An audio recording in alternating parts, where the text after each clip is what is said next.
Daw. Nagtutukan. Mag-chat ka na lang Ate Grace kung ano ha. Iyo. Tagaan ka mo sa kay. Opo.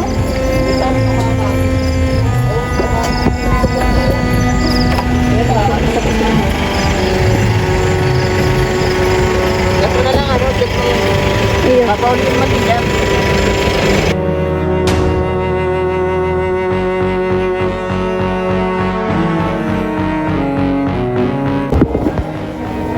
Si Mark. Kaya mo yan ha, para magrahi ka na ha. Di man yung masakit, di yung masakit. Lilinigan lang yan. Lilinigan lang yan ha.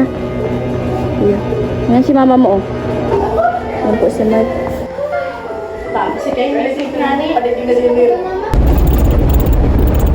So ayan po, papunta po kami ngayon sa provincial at si Bungkukan po ay si Mike. Na ano nga niya Ate Grace? Ha? Nadulas po. Ayan o. Ano po yung sa kanyang ulo. Nagbaak. Si Mike. Ngayon man lang yan. Kasama po namin si Kuya Henner. Tapos, nakahuli ko. Ano sasakyan yung pag-uli? Kaya nga ni. Inabot ko nga ni kumaraga sa kay pauli. Siyempre, Kaya ambulansya. man na yan. Ambulansya, huwag ka lang kayang duman. Pupunta na po kami ngayon. Ayun o. Sama ko si Ate Grace. Sinamahan ko po. Ay, Yan, si Mike. Kay Kuya Henner na po kami nagpa-service kasi po ang tagal ng ano. May service man ang barangay. Maaman ano. tinawani para servisa parang Matagal po yung ano, yung MDR na masundo. Ayan po.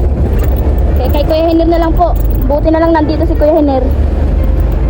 Pupunta na po kaming ano, provincial. Daw. Nagkasitukan. Malipat po sila sa ano. yan. Bakitang partida sa mga Ano pa? Maapod pa. Diyos ko. Anong silbi ka Ninda?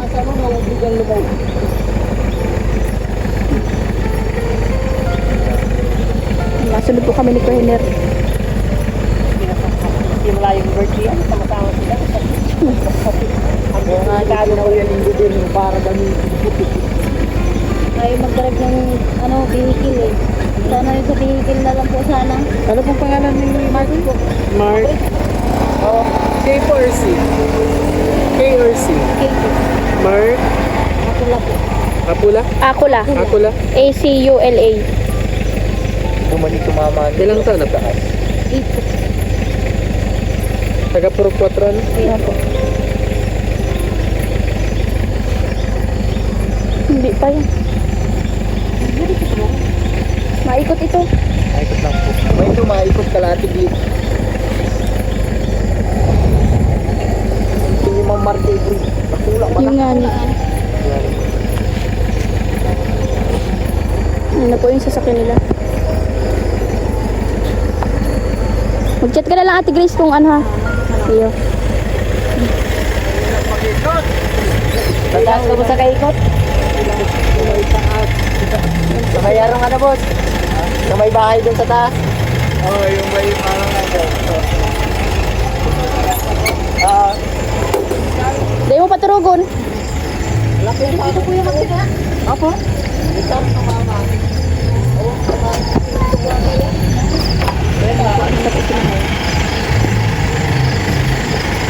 Gato na lang ano, check mo yung Iyo. papaulit yung matigyan.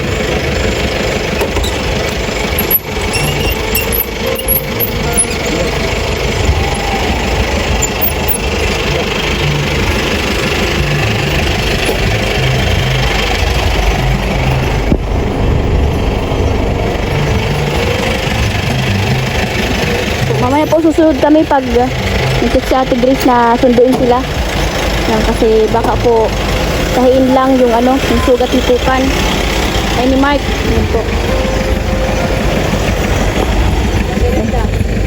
Ha? So naglipat po sila dun sa may ano, sa ambulansya. At para daw po mabilis.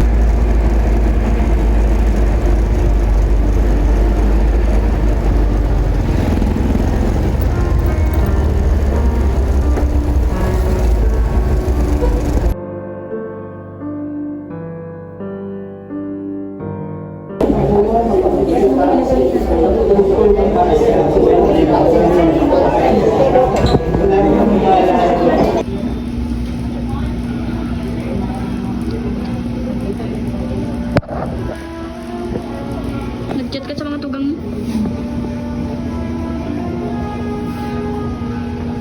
Sa mo lang ang loob mo, ha? Nagdasal ka kay Lord, magaling ka na.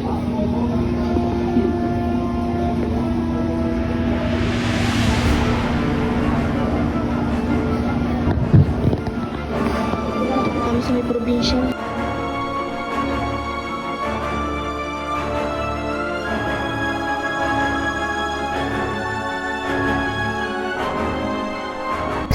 Ni Kuya Hiner. Si Kuya Hiner, oh. Nag-aantay kami kila Ate Grace kasi inaantay pa yung ano sa antay tita no ni Kukan, ay ni Mark. Yung sa tinurok sa kanya, 1 oras pa daw. Antay-antay lang po kami dito. Matahi man na po yung ano niya, yung sa noo. Inaantay lang po mag 1 oras para po ay makakalabas man ano?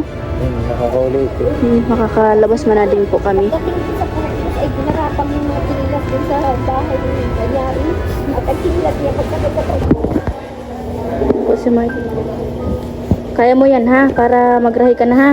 Di man yung masakit, di man masakit. Lilinigan lang yan. Lilinigan lang yan, ha? Yan. Yan si mama mo, oh. Yan po si Mark. Nag-iiyak siya. Hindi man yung masakit. Kaya mo yan. Magdasal ka lang kay Lord. Yan po si Mark. Tatahiin na po yung nasa ano. Patingin Ate Grace. Yan po, oh. Grabe. Diyos ko Lord. Gabayin niyo po si Mark, Panginoon. Lord God. Ano binili mo Ate Grace? Ito. Ito. Para sa pagpagod. Ano po si Mark? Bukan, di ka mag-cellphone. Di ka mag-cellphone. Sa Ate Grace. Doon na po kami sa provincial. Ay, andun si Ate Grace at may bibilin daw. Bili kang mulong. Bili daw ng gamot. Ayos mo pa na nasikaso matulog. Ayun. Doon na po kami sa may provincial. Kaya ano, polis.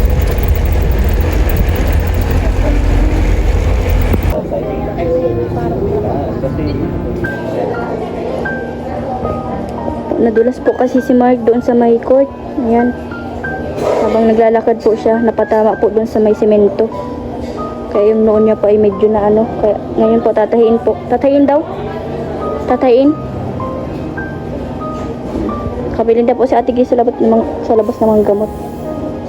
Nakabili na si Ate Grace ng mga gamot at padulas po.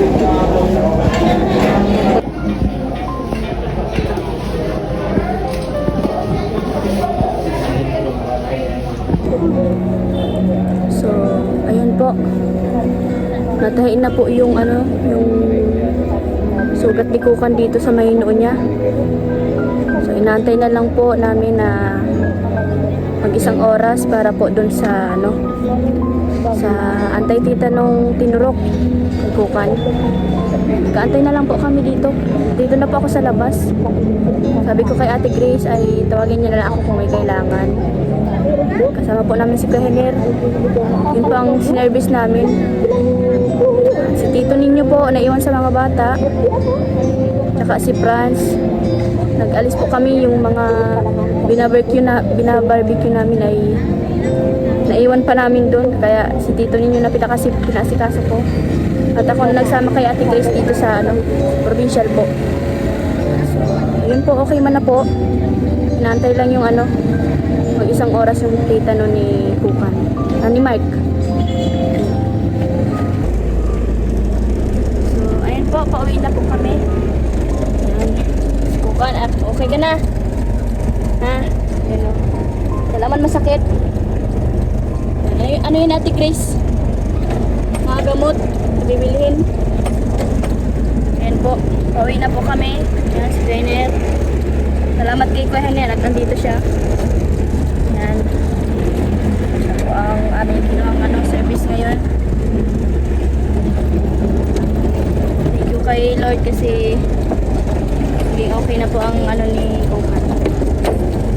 So, yun po, uwi na po kami. Si Ate Grace. Ano sabi ng ano? Ano ni? Resita. Tingin. Mapakalan niya? Kanya? Mapakalan niya kanya? Hilaw mo na Kuya Henel. Kaso nagdadar pa yan. Lagi yan. Ganyan yung sa Santo Rosario. 1.5, ano yun 1.5? 10 lamp. Anong ATS? ATS 1.5 lamp. Mapakalan niya niya? Resita pa yan? Yung ano sabi kang ano? Pahiling na lang kay Francis baka roll na sa aga. Binigay po sa kanya. Pakita namin kay Franz kasi hindi alam niya Ate Grace. Ko rin po. Saan? Pumalasakit. Hindi makapila. Saan? Pumalasakit. Magkano binayaran mo? Nasa 1,000. 1,000. Tapos yung sa mga gamot. May gamot na binigay. Ayo, nagpakal kami sa baboy. Itong sa Pantahi. 600. Tapos Baka may bibilin. Itago mo muna ni Ate Grace sa papahiling ta kay Franz. sa ano niya, yung sa anti-tetano niya. Binili ko yun. Sa atay tetano. Ayan po. Ayos na po. Mas po bibili na lang yung gamot. Hindi po namin alam. Papatignan po namin kay Franz kung alin ang nakalagay doon sa reseta. Walang sinabing may bibilhin? Wala man. May gamot siya. Yun na nga ni Karin. Lahat may inuman niya nun yan. Dapat may iinuman yan siya. Ay, tinudukan siya. Pirang tudok. Sarong tudok lang. Ayun po, salamat po. Antibiotic yan. Pauwi na po kami. Baso.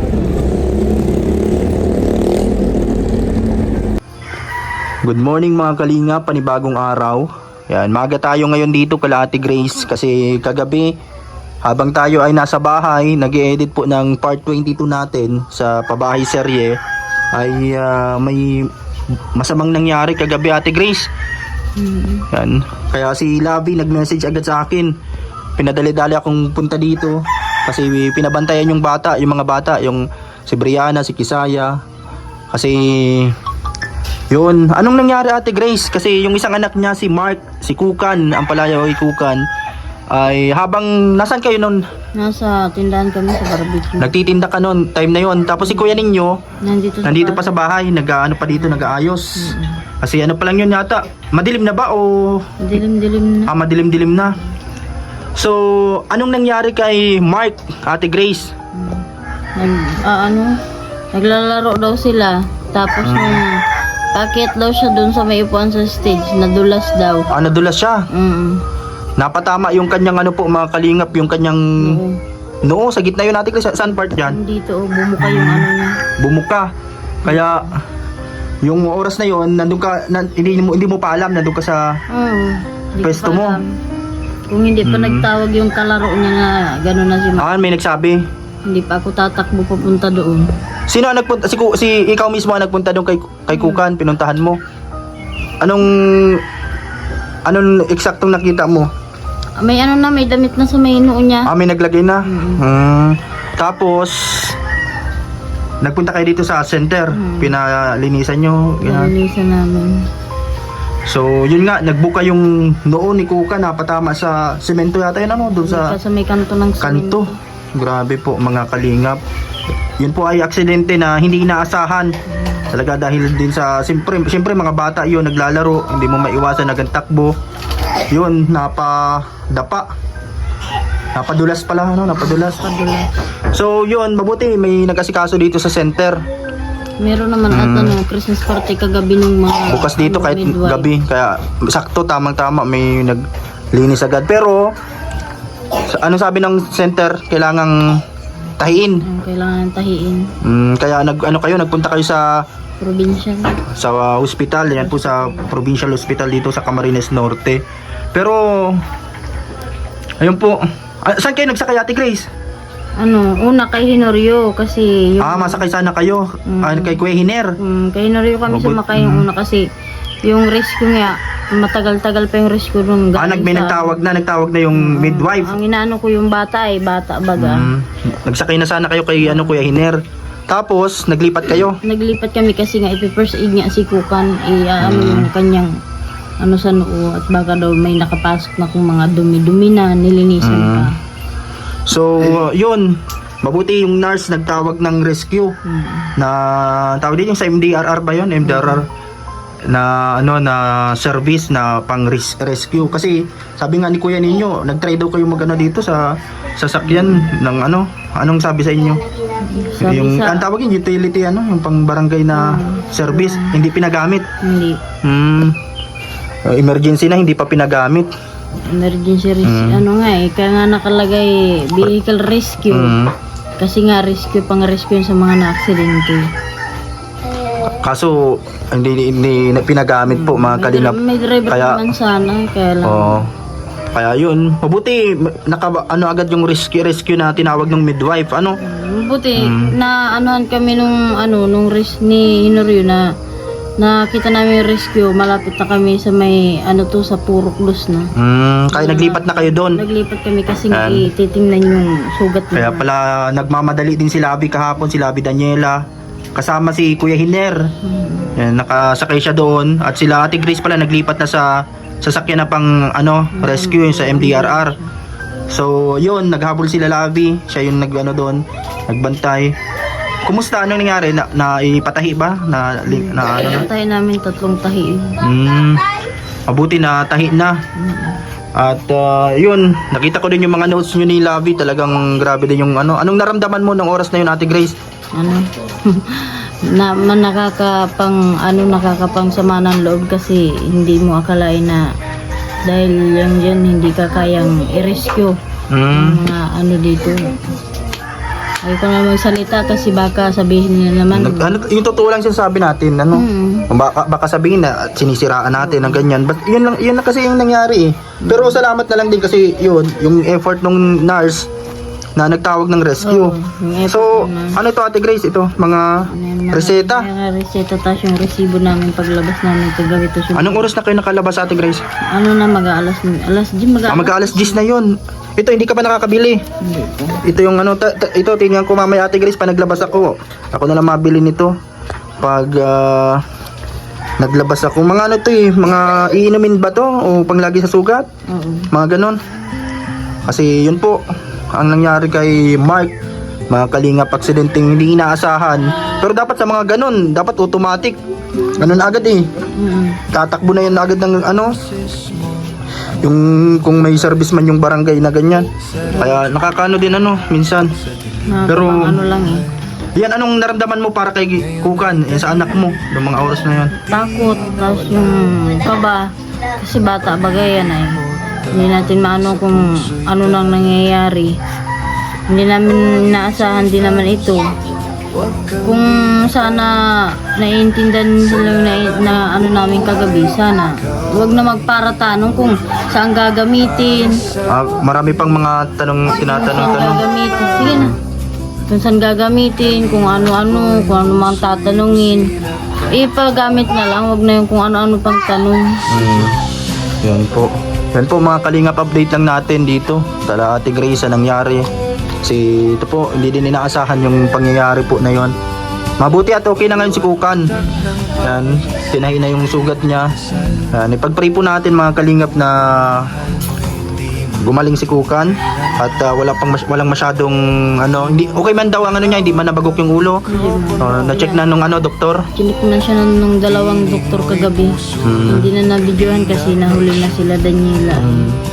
So, yun po, maraming salamat mga kalingap sa inyong pagtutok. At yun po, update natin dito sa buhay nila Ate Grace. Yan, umaga tayo ngayon. Tingnan nyo po ang panahon ngayon, medyo lalabas pa lang po yung araw. Ay, salamat po sa mga tumutulong sa kanila, mga kalingap. Yan, sa kabilaan ng mga blessing, yan, may mga hindi din inaasahan na mga pangyayari, mga ganito na nangyayari sa buhay. Kaya yan po, salamat po sa lahat ng mga tumutulong sa pamilya ni Ate Grace. Dito, malapit na matapos ito, kaya ginagawa-gawa na ni Kuya Ninyo lahat ito. Ang ganda na po mga kalingap. Abangan nyo na lang po yung update natin dito sa bahay nila. Dito po sa ating sa mga part natin sa serye, pabahay serye ni Ate Grace, sa bahay ni Ate Grace, mga kalingap. So, hindi Kuya Ninyo, bibisitahin din natin yung tataniman mo, ano. Alabangan nyo na lang po sa mga next vlog kasi ito, nag-aayos muna sila dito, mga kalingap.